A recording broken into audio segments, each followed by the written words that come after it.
Adenium को pruning करने के बाद उनके कटिंग्स को फंजीसाइड्स लगाकर मैंने रख दिया था। Hello friends, welcome back to my YouTube channel Sinha's garden and blogs. तो फ्रेंड्स, कैसे हैं आप सभी लोग? आई होप कि आप सभी लोग ठीक ही होंगे। तो आज मैं एडेनियम के कटिंग्स को ग्रो करने जा रही हूं, तो आप लोगों के साथ वीडियो भी शेयर कर रही हूं। ये देखिए, इन सब प्लांट की मैंने प्रूनिंग की थी, तो ये सब कटिंग्स को मैंने रख दिए थे ग्रो करने के लिए। एडेनियम को प्रूनिंग करने के बाद तुरंत उसके कटिंग्स को नहीं लगाया जाता है।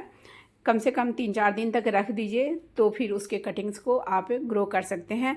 तो अगर आप चाहते हैं कि जल्दी ग्रो करें तो कम से कम तो 1 दिन के लिए ज़रूर रखें, उसके बाद ही ग्रो करें। ऐसे होता है 3-4 दिन अभी रखिए तो ज़्यादा अच्छा होता है। और जैसे कि बिल्कुल से गर्मी में आप प्रूनिंग करते हैं तो दूसरे दिन ग्रो करना अच्छा होता है। तो कटिंग्स तो इतने सारे हैं, लेकिन इनमें से सारे कटिंग्स ग्रो नहीं होंगे। इनमें जो हेल्दी कटिंग्स है वही सब ग्रो होंगे। हालांकि मैंने फंजीसाइड सभी में लगा दिया है। तो अब इसको 5-6 दिन के लिए पेपर के ऊपर रख देंगे, उसके बाद इसको हमें ग्रो करना है। और लगभग 6 से 7 दिन हो गया है प्रूनिंग किए हुए मुझे, और अब मैं इसको ग्रो कर रही हूँ। ग्रो और मुझे पहले ही कर लेना चाहिए था, 2-3 दिन पहले भी ग्रो कर सकते थे, लेकिन कर नहीं पाई। तो अब मैं ग्रो करने जा रही हूँ। इसके लिए किस तरह से ग्रो करें, किस चीज़ में ग्रो करें, तो यहाँ पे लिए हैं मैंने सैंड। आप चाहे तो सिर्फ सैंड में भी ग्रो कर सकते हैं। पहले तो मैं हमेशा ज़्यादातर सिर्फ सैंड में ग्रो करती थी। अगर आपके पास थोड़ी कोकोपीट है तो आप मिला लीजिए, ये पानी को थोड़ा होल्ड करता है। और थोड़ी सी अगर आपके पास राइस हस्क है तो वो भी मिला लीजिए, लेकिन जो सैंड लिए हैं वो भी बिल्कुल फ्रेश होना चाहिए। और कोकोपीट भी धोया हुआ होना चाहिए। जैसे हम लोग कोकोपीट मंगाते हैं तो उसको यूज करने के पहले पहले धोते हैं, जो ब्रिक्स आती है। और जो राइस हस्क है वो भी धोया हुआ होना चाहिए, तभी यूज करें, नहीं तो फिर आपके कटिंग्स ख़राब हो सकते हैं, फंगस लग सकते हैं उनमें। तो इसमें आप कम बेसी ले सकते हैं, कोई इसमें मेजरमेंट नहीं है कि इतना ही लें। तो जो है आपके अनुसार, अगर है तो ठीक है, नहीं है तो सिर्फ सैंड में ग्रो कर लें। तो मैं थोड़ा थोड़ा ले रही हूँ, और थोड़ा सा इनमें फंजीसाइड्स ली हूँ। फंजीसाइड्स तो फिर ऊपर से भी डालेंगे पानी के साथ। अब कटिंग्स को लगाने के लिए पॉट का चयन ऐसा करें कि उसमें पानी बिल्कुल नहीं रहे। तो ये नर्सरी पॉट है, इसमें बहुत सारे होल्स होते हैं, तो इनमें लगाना अच्छा होता है, क्योंकि पानी इसमें रुकता नहीं है, पानी बाहर निकल जाता है। तो इस तरह से मैंने सिर्फ एक वो जो कपड़ा आता है शॉपिंग बैग वाला, कॉटन क्लॉथ होता है, तो उसको मैंने लगा दिया है। अगर आपके पास मिट्टी के गमले वगैरह हो तो उसमें ग्रो करें तो और अच्छा ही होगा, क्योंकि मिट्टी के गमले में पानी ज़्यादा नहीं रहता है, और पानी अगर ज़्यादा पड़ भी जाता है तो बहुत जल्दी उसमें पानी सूख जाता है। लेकिन प्लास्टिक के पॉट में अगर हम लगाते हैं तो इनमें पानी जो है अंदर में रहता है, जल्दी सूखता नहीं है। और कटिंग्स को लगाने के पहले जो सॉइल हमने बनाया है, इसके लिए सैंड जो बनाई है, तो वो पहले आधा लगभग भर लें। तो एक हाथ से मैं फ़ोन पकड़ी हूँ, इसलिए इस तरह से पहले मैं दिखा देती हूँ।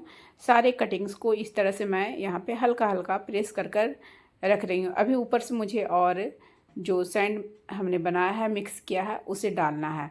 तो कटिंग्स बहुत सारी है, आप चाहे तो अलग अलग और मतलब 2-3 में ग्रो कर सकते हैं, लेकिन मैं सारे को एक ही में ग्रो कर दे रही हूँ, जो होगा सो होगा। अगर आप एडेनियम के मामले में नए हैं तो आप इसको एक ही साथ ज़्यादा को ग्रो नहीं करें। मेरे पास तो अब बहुत सारे प्लांट हो गए हैं, बहुत सारे कटिंग्स भी होते रहते हैं, तो मैं तो एक ही साथ ग्रो कर दे रही हूँ, जो होगा सो होगा। और एक चीज़ और, इनमें जैसे कि सारे कटिंग्स तो ऐसे भी ग्रो नहीं होते हैं, तो जो कटिंग्स ख़राब होता जाता है उसको आप जल्दी से ही निकाल कर फेंक दें।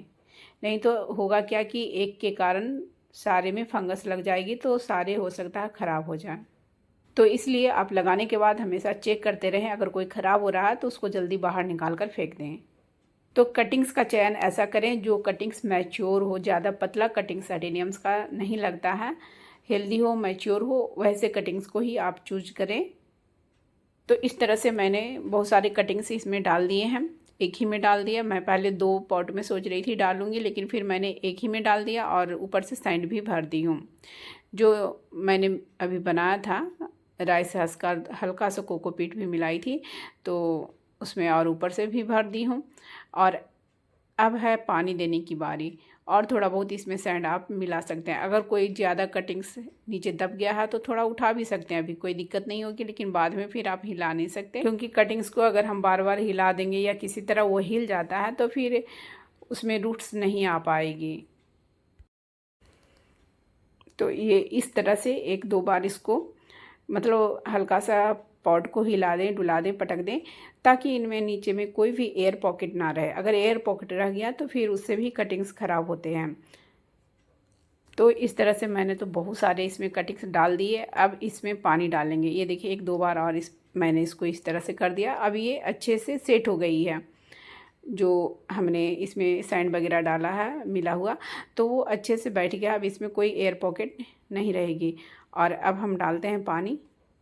पानी ज़रूरत के अनुसार ले लें और उसमें कम से कम तो 1/4 चम्मच फंजीसाइड्स मिला लें और उसको इस तरह से मिक्स कर फिर डालें। तो ये देखिए इस तरह से पानी भी मैं इसमें डाल दी हूँ, फंजीसाइड्स मिला हुआ। और पानी इसमें इतना डालें एक बार में कि नीचे तक पानी चला जाए। कहने का मतलब ऐसा नहीं कि बहुत बाहर हो जाए, मतलब नीचे की भी इसकी जो सॉइल है, सैंड है, वो भीगनी चाहिए स्टार्टिंग में। लेकिन फिर हम जब पानी देंगे तो फिर हम पानी थोड़ा थोड़ा देंगे और पानी को चेक कर देंगे। अगर आप कटिंग्स में ज़्यादा पानी देंगे तो फिर कटिंग्स ख़राब हो जाएंगे। तो उसके लिए जब भी आपको पानी देना हो तो कम से कम 1.5 इंच तक मिट्टी सूखी हुई होनी चाहिए। आप साइड से उंगली से चेक कर सकते हैं, अगर सूखी हुई हो तभी दें, नहीं तो अगर ज़्यादा पानी देंगे तो फिर कटिंग सारे फेल हो जाएंगे।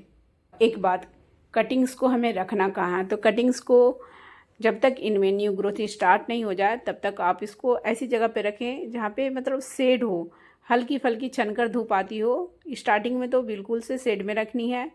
आप 10 दिन के बाद हल्की फुल्की जहाँ पे छनकर थोड़ी धूप आती हो, मॉर्निंग की 1 घंटे की या इवनिंग की 1 घंटे की, वैसी जगह पे रखें। फिर जैसे जैसे इनमें लीव्स वगैरह आने लगे तो फिर इसको फुल सनलाइट में आप धीरे धीरे कर रखना स्टार्ट करें। अडेनियम को जब हम कटिंग से लगाते हैं तो उसका जो कोडेक्स होता है तना, वो सीड ग्रोन प्लांट की तरह नहीं हो पाता है मोटा। अडेनियम की सुंदरता वैसे कोडेक्स से होती है और उसके बाद फ्लावरिंग से, क्योंकि इसके फ्लावर्स भी बहुत ही सुंदर होते हैं।